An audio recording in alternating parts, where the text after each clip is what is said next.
বৈশাখ মাস শুরু হওয়ার আগেই বাড়ির সব ঝুল ঝেড়ে ফেলুন।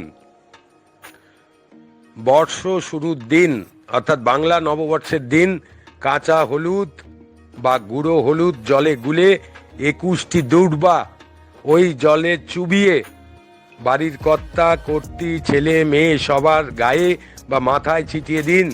বাড়ির প্রবেশদ্বারে অবশ্যই ছেটাবেন। আম্রপল্লব গেটের উপর ঝুলিয়ে দিন গোলা সিঁদুরের টিপ দিয়ে। স্বাস্তিক চিহ্ন এঁকে দিন আপনার প্রধান প্রবেশদ্বারে। গোবর জলও ছিটা দিতে পারেন। আম পাতা, কাঁঠাল পাতা, অশোক পাতা একত্রে বটগাছের যে শিকড় নামে সেই একটি শিকড় দিয়ে উপরিউক্ত পাতাগুলিকে বেঁধে অশ্বত্থ গাছের গোড়ায় রেখে আসুন। জল, বাতাসা, কালো তিল দিয়ে সন্ধ্যাবেলায়